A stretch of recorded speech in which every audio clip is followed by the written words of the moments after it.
बन गया। तो फिर भी उपाय है क्या? जो बर्तन मांजा जाए तो बर्तन मांजते हुए भगवान का नाम संकीर्तन किया जाए।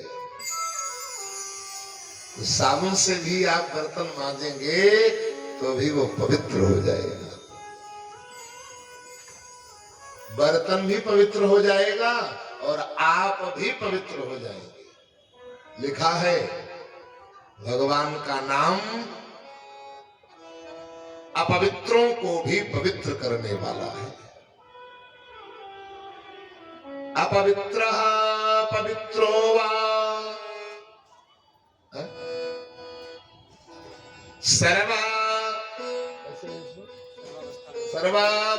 सर्वावस्थांगतोऽपि वा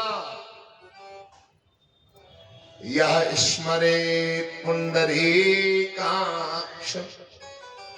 यः स्मरेत् पुंडरीकाक्षं सबाह्य अभ्यंतरा शुचि। रोज इस श्लोक को बोलते हैं, एक बार नहीं कम से कम 20 बार बोला जाता है, लेकिन दिमाग है कभी कभी पड़ जाता है। या स्मरेत पुंडरीकाक्ष सबाह्य अभ्यंतरा शुचि। पानी तो केवल बाहर ही पवित्र करता है, लेकिन भगवान का नाम अंदर और बाहर दोनों से पवित्र कर देता है। अपवित्रों को भी पवित्र करने, इसलिए हमारे नाम की बहुत बड़ी महिमा है। पूजा से ज्यादा नाम की महिमा है, यज्ञ से ज्यादा नाम की महिमा है, हवन से ज्यादा नाम की महिमा है, वो गंगा स्नान से ज्यादा नाम की महिमा है, कथा से ज्यादा नाम की महिमा है, मंदिर से ज्यादा नाम की महिमा है, पाठ से ज्यादा नाम की महिमा है, किसी भी मंत्र अनुष्ठान के जप से ज्यादा नाम की महिमा है। यजमान पूजन करता है, आचार्य पूजन करवाते हैं, लेकिन पहले क्या बुलवाते हैं? 3 बार जल डलवाते, बोलो केशवाय नमः, माधवाय नमः, नारायणाय नमः, हाथ धुलो, गोविंदाय नमः। ये केशव माधव नारायण किसका नाम है? ये क्या है? ये भगवान का नाम ही तो है। आप पूजा करने के पात्र भी तभी बनेंगे जब पहले आप नाम उच्चारण करेंगे। नाम आचार्य सदगुरु व्यास संत कथा सुनाता है तो कहता है पहले नाम बोलो, पहले नाम बोलो, उसके बाद में कथा। हवन करने बैठो तो बोले पहले आचमन करो, 3 बार भगवान का नाम बोलो, केशवाय नमः, माधवाय नमः, नारायणाय नमः। अच्छा, पूजा संकल्प के बिना पूजा नहीं होती। तो जब आचार्य संकल्प बुलवाता है तो पहले क्या बुलवाता है? 3 बार बोलो ओम विष्णु विष्णु विष्णु। विष्णु क्या है? भगवान का नाम ही तो है। हरि ओम विष्णु विष्णु विष्णु से प्राण पुरुषोत्तम से ब्राह्मण दिति परार्धे वाराह आदि आदि। संकल्प बाद में पूरा होता है, लेकिन नाम पहले बोला जाता है। मैं निवेदन कर रहा था, सफाई और पवित्रता में अंतर है। साबुन से धुले हुए बर्तन साफ हो सकते हैं लेकिन पवित्र नहीं। राखी, मिट्टी, बालू इनसे पवित्र होते हैं। अब यदि नाली रुंधने का भय हो और पवित्र भी हो जाए तो ये हमारा वाला उपाय सबसे बढ़िया है। नाम संकीर्तन करते रहो और बर्तन धुलते रहो, पवित्र हो जाए।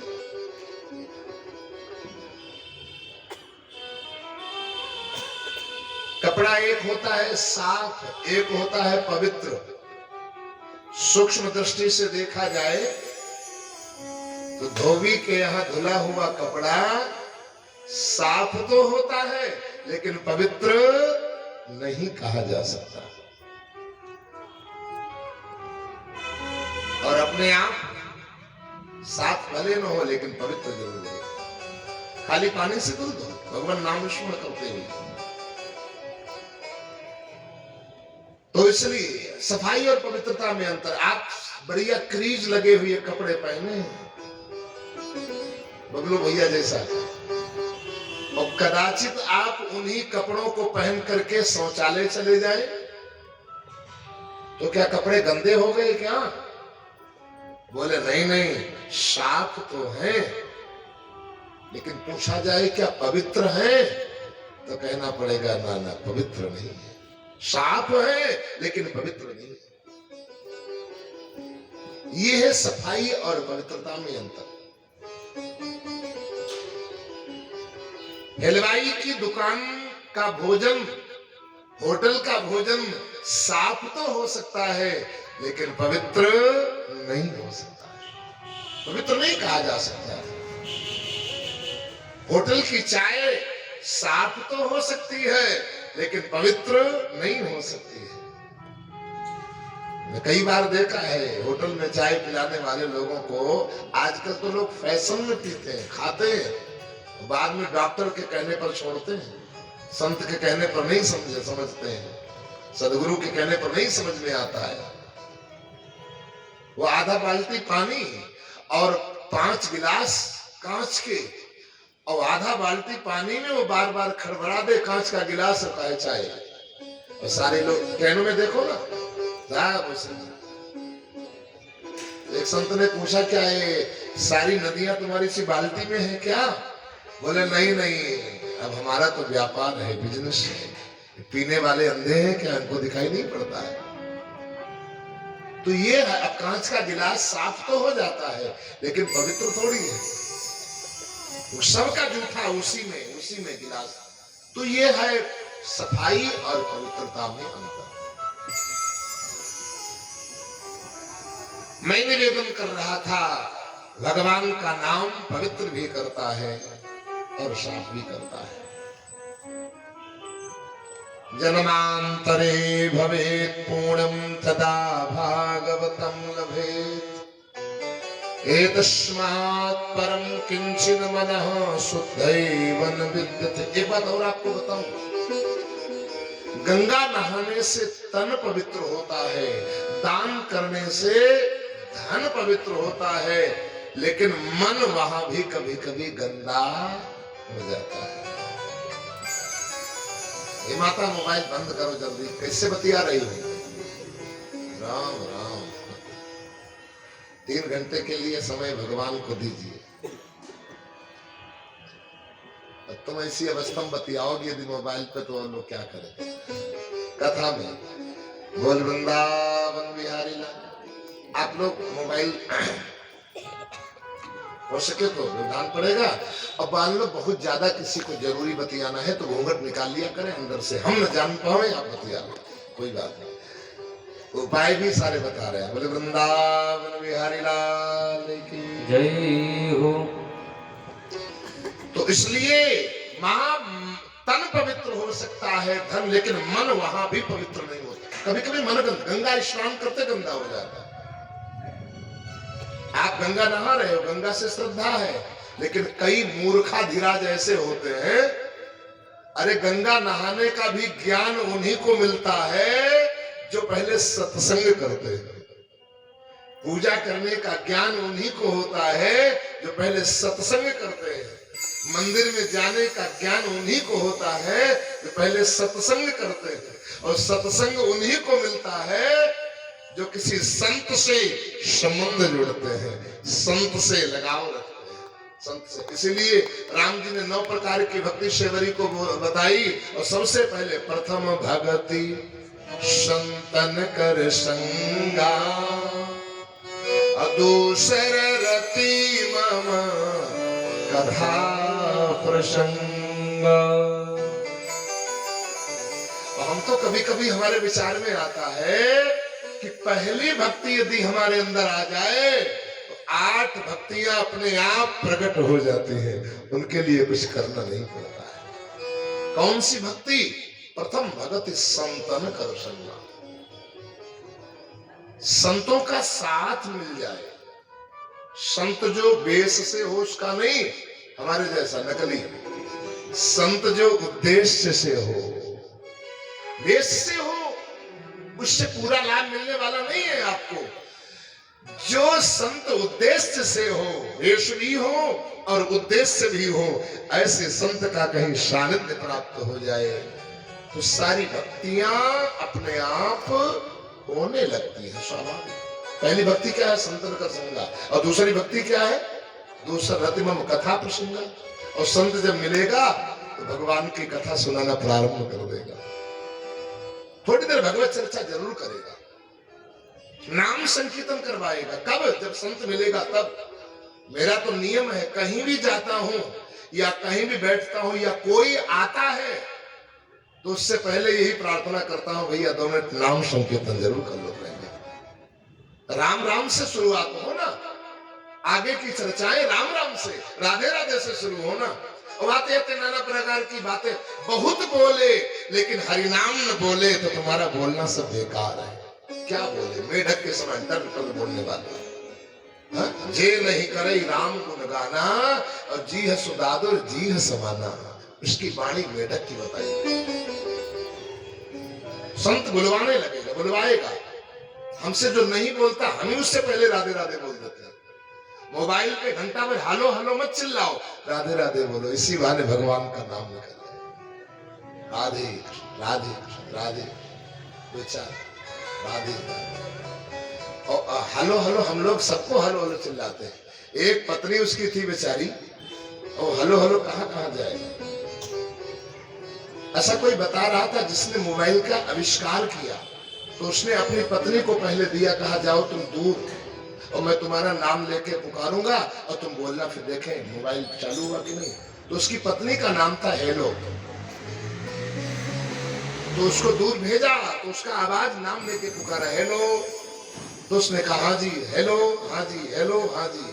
तो अब उसकी पत्नी का नाम था, हम सभी लोग हेलो हेलो चिल्ला रहे हैं। अब सभी लोग उसी की पत्नी को बुला रहे हैं। अरे उसकी पत्नी को मत बुलाओ, नाम लेकर के भगवान को बुलाओ।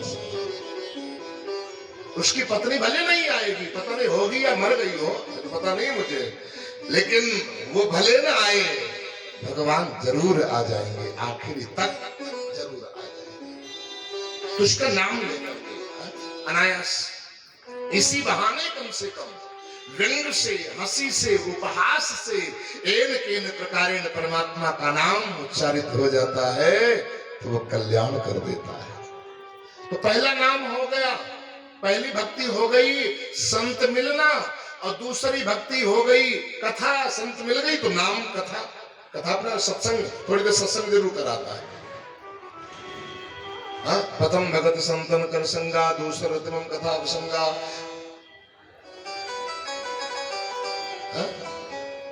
गुरुपद पंकज सेवा,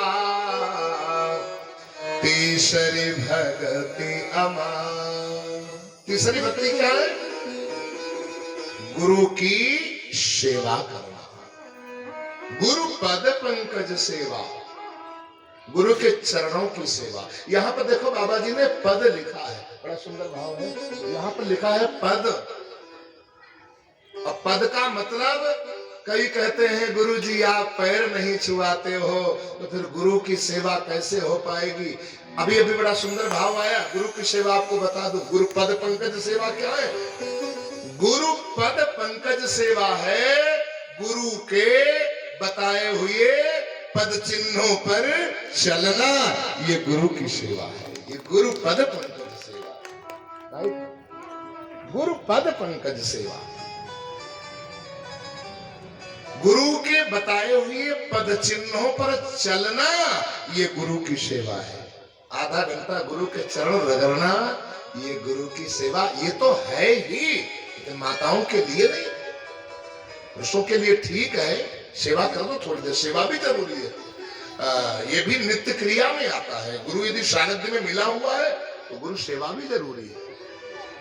बड़े सौभाग्य से गुरु और माता पिता की सेवा का सौभाग्य प्राप्त होता है। वो परम सौभाग्यशाली हैं जो लोग, जिनको माता पिता और गुरु की सेवा करने का सौभाग्य है। कई लोग रोते हैं, और कहते क्या बताऊं, ये सौभाग्य मुझे प्राप्त नहीं हो पाया।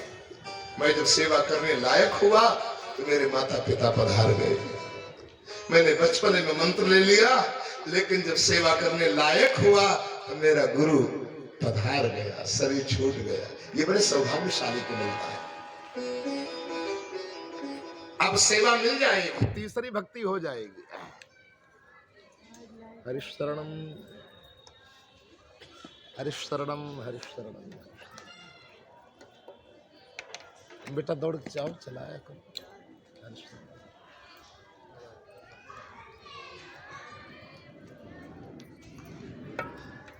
श्री राधे राधे गोविंद गोविंद राधे। श्री राधे राधे गोविंद गोविंद राधे।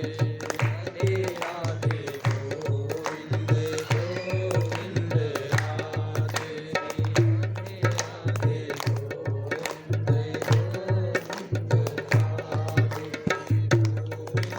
राधे राधे गोविंद राधे। गोविंद राधे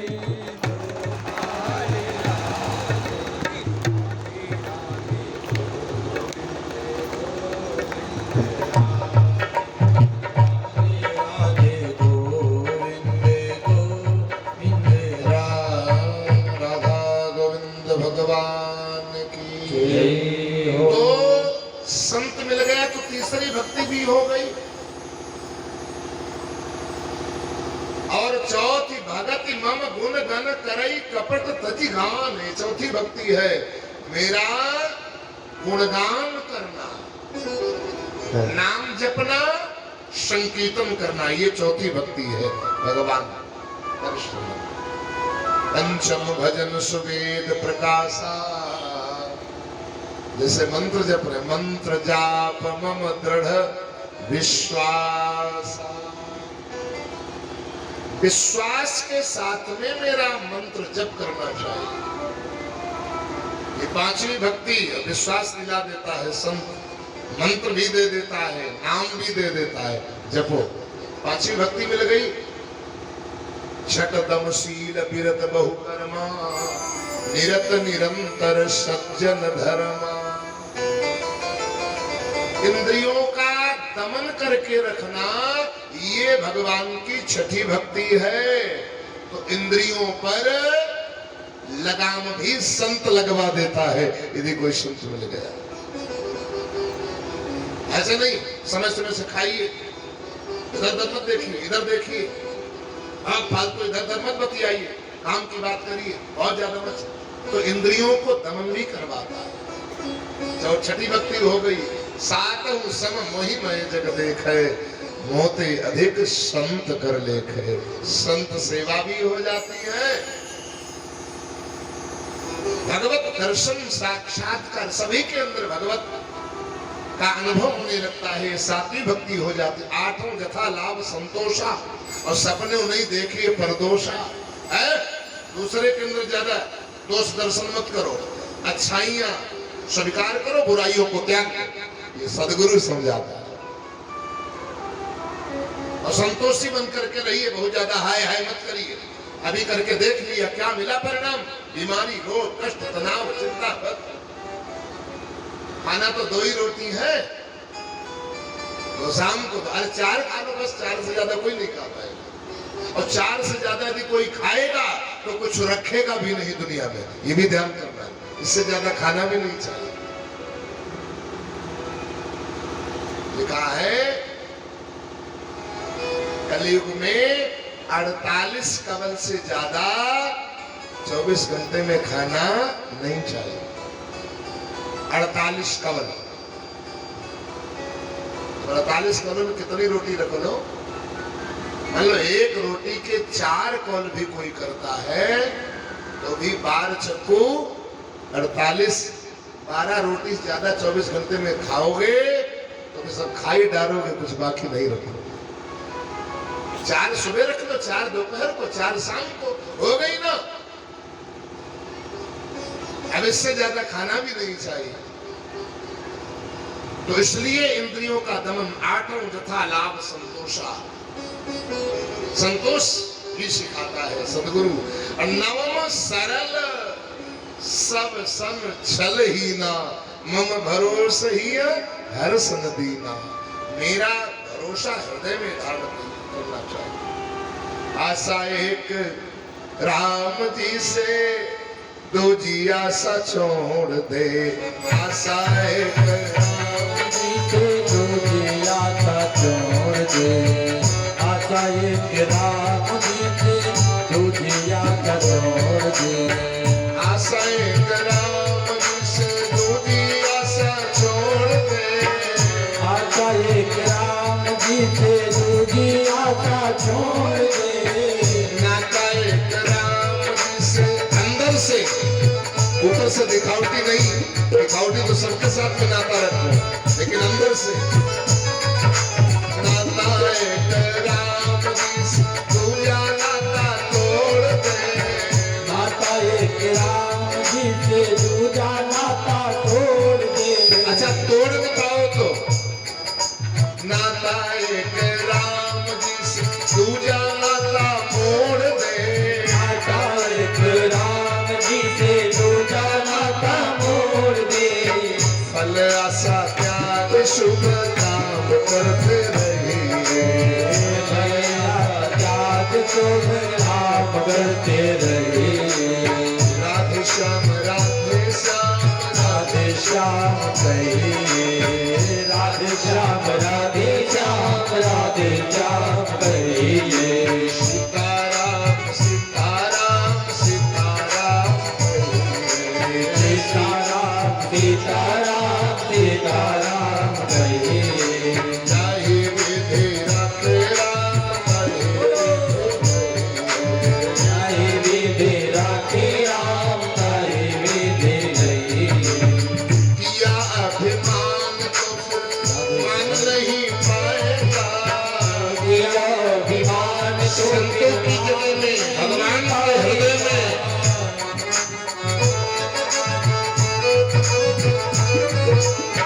किया अभिमान नहीं पाएगा।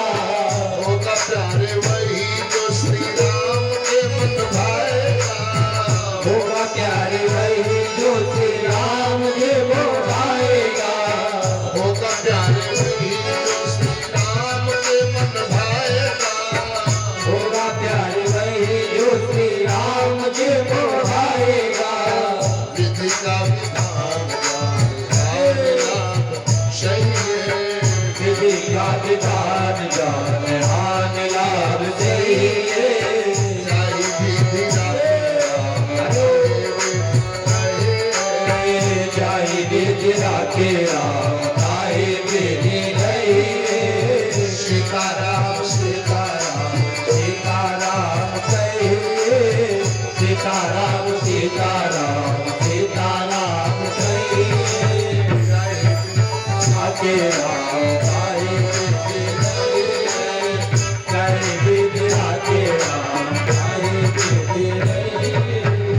जिंदगी की डोर सोम हाथ दीना दात के। जिंदगी की डोर सोम हाथ दीना दात के। बाबा रे मौज फकीरा की, कभी तो रहले महिला तो महिला, कभी फूस फकीरा रे। जिंदगी की डोर सोम हाथ दीना दात के।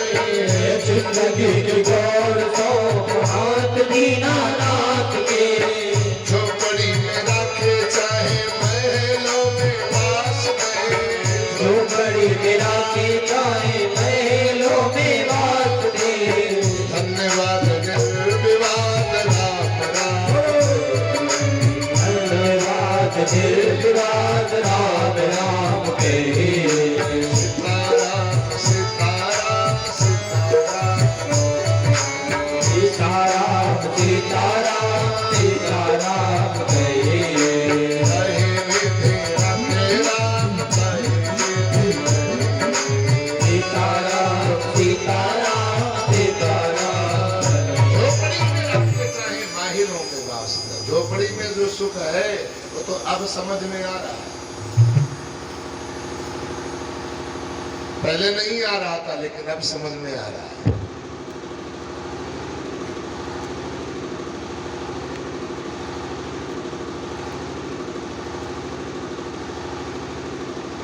हरिओम।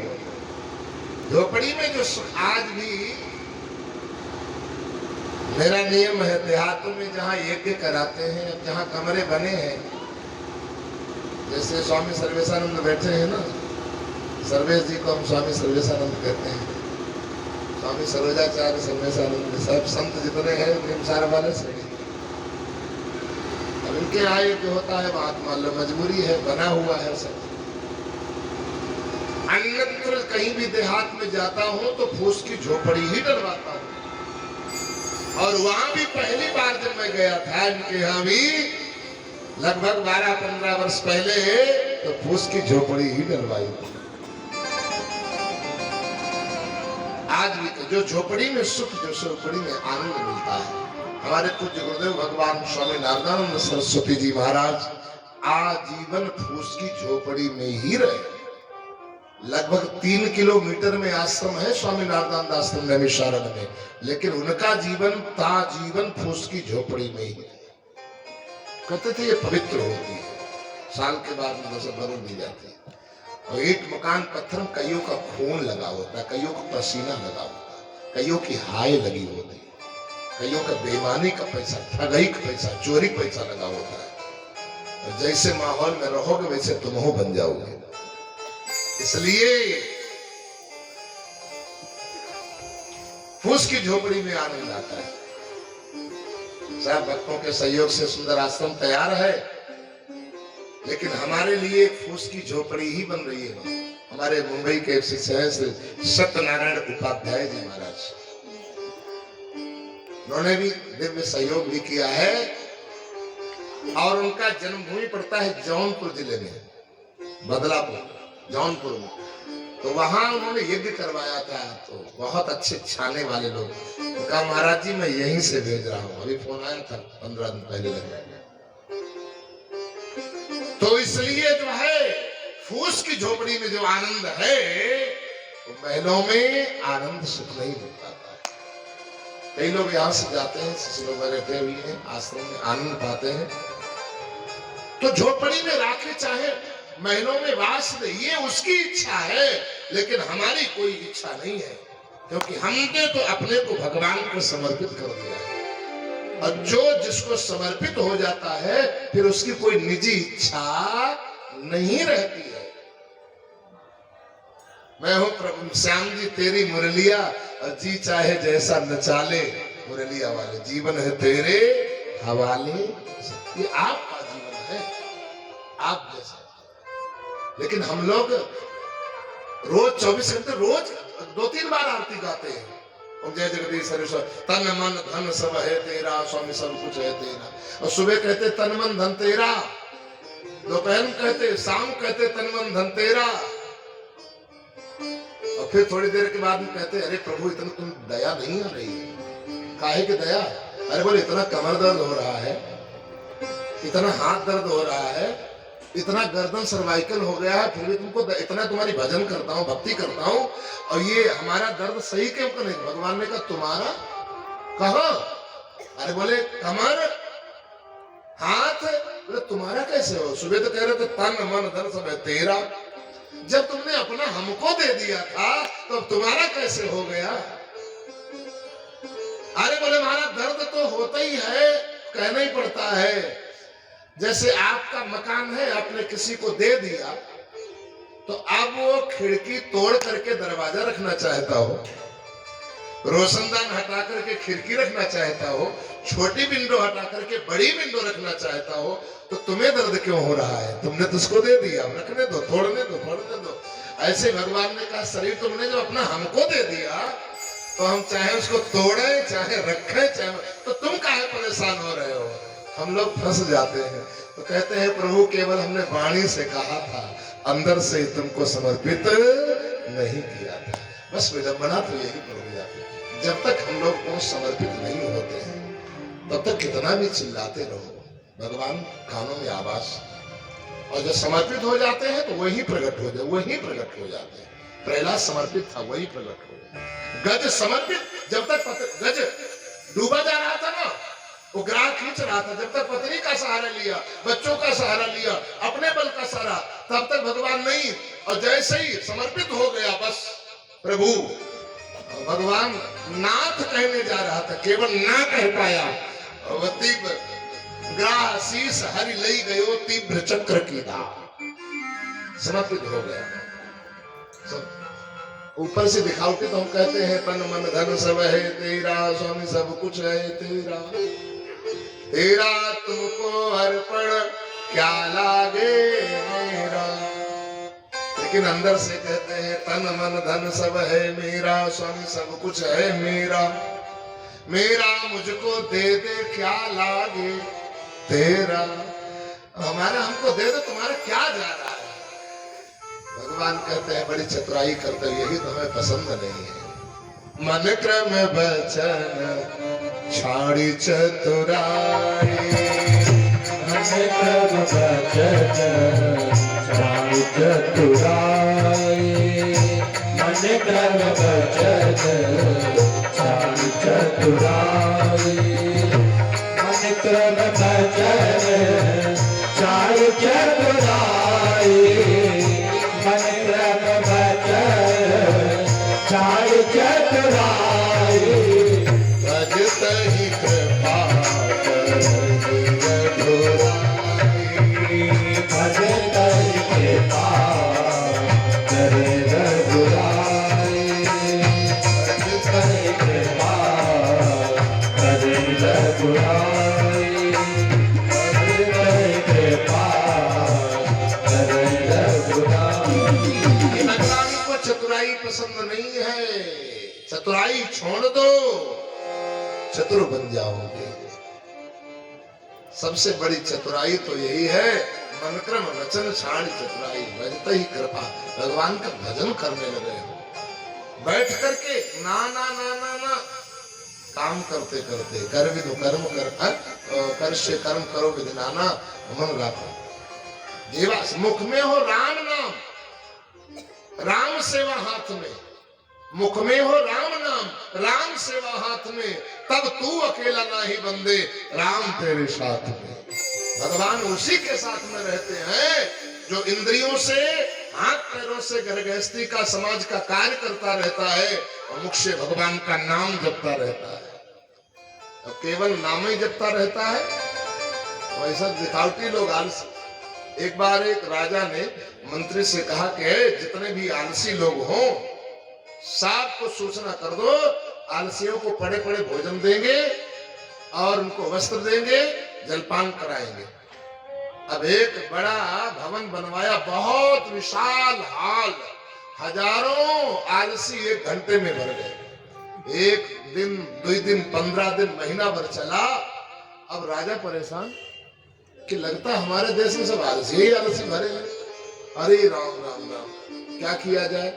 बीरबल ने कहा सरकार बताओ तो कुछ हम सोचें। बोले हाँ बताओ।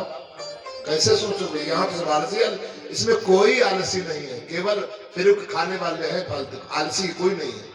एक तो हो सकते हैं। मैं कहूं एक काम करो सरकार, क्या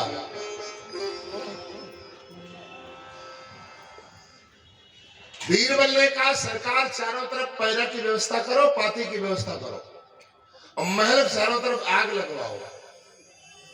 असली आलसी कौन, जो भाग जाए वो नकली, और जो आग लगने के बाद न भागे, बस वही असली आलसी, और उसकी व्यवस्था करो। जुगाड़ बहुत बढ़िया।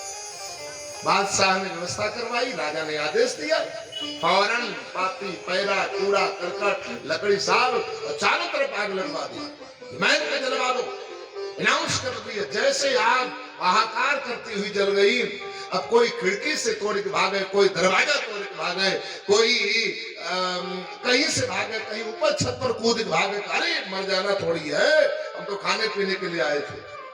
2 आदमी उसमें पड़े। एक ने कहा कहीं आग जैसी नजर आ रहे, मैंने आग लगने दो। मस्ती में आग लगे मस्त। सारे लोग भाग गए, 2 लोग केवल उसमें पड़े रहे। बीरबल का सरकार जल्दी भिजवाओ, बस केवल ये दो असली आलसी है, इनकी व्यवस्था कर दो, और सब नकली वाले थे भाग गए। सारे लोग भाग गए, केवल दो रहे, परेशान नहीं हो। तो इसलिए आलसी भी बिरले ही होते हैं, भगवान के भगत भी बिरले ही होते हैं। सब चतुराई भगवान को पसंद नहीं। मन क्रम वचन चाणी चतुराई, भजते ही कृपा करे रघुराई। मेरे कहने का तात्पर्य है, गृहस्थी व्यक्ति को हर समय माला ही नहीं सटकाना चाहिए, उसको घर गृहस्थी का काम भी करना चाहिए और मुख से भगवान का नाम भी जपना चाहिए।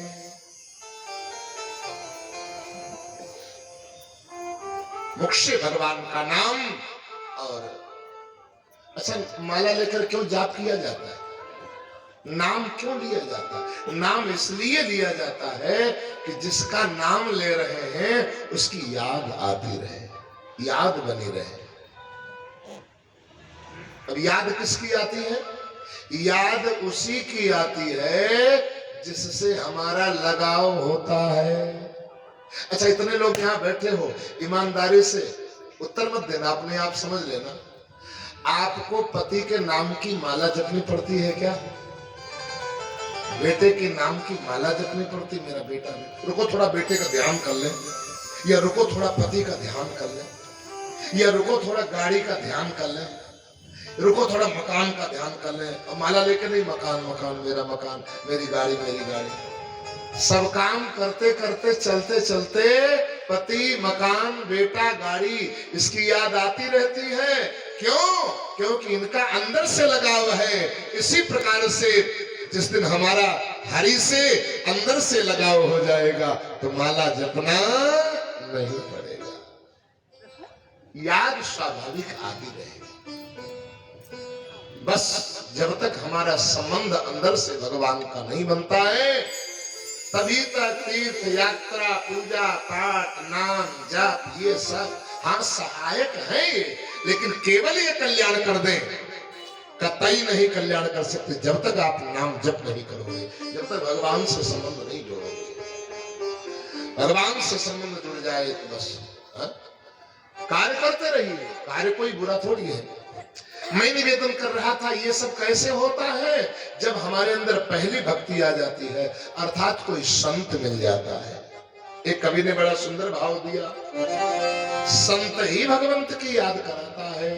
लोग मिलते हैं, पूछते हैं परिवार कितना है, लोग मिलते हैं, पूछते हैं घर बार कितना है, लोग मिलते हैं, पूछते हैं व्यापार कितना है, लेकिन ये कोई नहीं पूछता प्रभु से प्यार कितना है।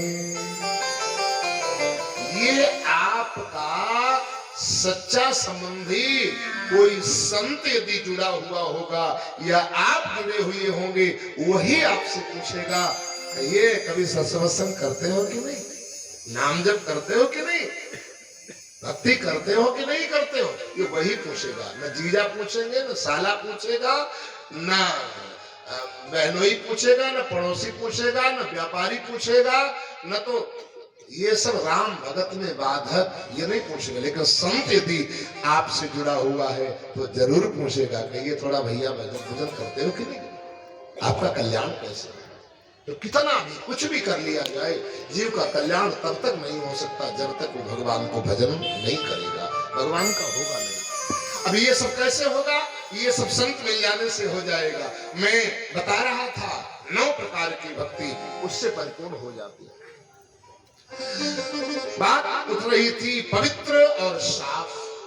भगवान का जो नाम स्मरण करता है पवित्र हो जाता है। अपवित्रः पवित्रो वा सर्वावस्थानगतोऽपि वा यः स्मरेत् पुंडरीकाक्षं शवाहे अभ्यंतरः शुचिः।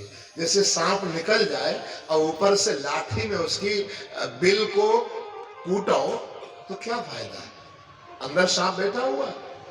और एक बात बताऊं आपको, है कोई लाभ नहीं। ऐसे ही हम ऊपर से स्नान कर लें, लेकिन अंदर हमारे नाना प्रकार की गंदगी भरी रहे, तो भगवान की कृपा कैसे हो पाएगी? अंदर ये गंदगी, अंदर की झार होना चाहिए, बुहार होना, काम, क्रोध, लोभ, ईर्ष्या, द्वेष, अहंकार, ये सब अंदर की गंदगियां हैं। एतस्मात् परम किंचिन मना शुद्धैव निविद्यते, ये गंदगी भगवान के सत्संग के अलावा कभी दूर नहीं हो सकती। पावन प्रसंग को आपने श्रवण किया। धुंधकारी जैसा महापापी प्रेत योनि में पड़ा हुआ, उसका भी उद्धार हो गया भागवत की कथा से। जन्म शब्द से इसका शुभारंभ हुआ, परम सत्पुरुष का विश्राम हुआ। मानो वेद व्यास भगवान कहते हैं, मानव जन्म मिला है बहुत ज्यादा पैसा कमाने के लिए नहीं, बहुत ज्यादा संतान पैदा करने के लिए नहीं, बहुत ज्यादा कोठी बंगला दुकान के लिए नहीं। मानव जब हाँ मिल रहा है तो अच्छी बात है, उसका दुरुपयोग नहीं है, लेकिन नहीं मिल पा रहा है तो उसके लिए प्राण नहीं दे देना है। बहुत ज्यादा परेशान नहीं होना। आयु कर्म वित्तम च विद्या निधन में वचन, 5 चीजें परमात्मा लिख देता है। अपने कर्मों से व्यक्ति प्राप्त करता है और अपने कर्मों से व्यक्ति नष्ट भी कर देता है। धुंधकारी कहता है ना, स्वकीय नैव दोषेण ब्रह्मणत्वं नष्टं मया, मैंने अपने कर्मों से भैया अपना ब्रह्मणत्व नष्ट कर दिया, इसलिए कर्म सुधार लेना चाहिए। कई लोग जन्म पत्री दिखवाते हैं, महाराज जन्म पत्री जरा देखो, वो कहे हाथ देखो जन्म पत्री। अरे जन्म पत्री दूसरे को कम दिखवाओ, 24 घंटे के अपने कर्म पत्री देख लिया करो सोते समय, क्योंकि जन्म पत्री भी कर्म पत्री के अनुसार ही निर्णय देगी, न्याय देगी। जन्म पत्री में कितना भी शुभ शुभ बैठा हो, लेकिन आपके कर्म गड़बड़ हुए हैं तो जन्म पत्री झूठी हो जाएगी। कर्म यदि आपने सुधार लिया तो भी जन्म पत्री झूठी हो जाएगी। कर्म से क्या क्या नहीं हो जाता है आपको पता होगा। कर्म से विश्वामित्र ब्राह्मण बन गए, दिन का रात कर दिया, रात का दिन कर दिया। कर्म से कर्मणेवाधिकारास्ते मा फलेषु कदाच, गीता में भगवान ने कहा भी है। जन्म शब्द से प्रारंभ हुआ और परम शब्द इसका विश्राम हुआ। इसका मतलब जन्म मिला हुआ है तो परम मतलब परमात्मा की प्राप्ति के लिए मिला हुआ है। परमात्मा की प्राप्ति के साधन क्या है? 3 उपाय बताए। तेज ओज होना चाहिए अंदर, प्रदान मिट्टी होना चाहिए।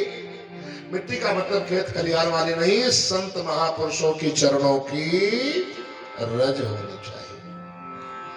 हमारे यहाँ संत सदगुरु जब कोई आता है तो उसका चरणोदक लिया जाता है और अपने घर में महलों में उसका छींटा लगाया जाता है आनंद के साथ, क्योंकि संतों की चरण रज भगवत प्राप्ति का साधन होती है, सुख समृद्धि का साधन होती है, साधना का साधन होती है।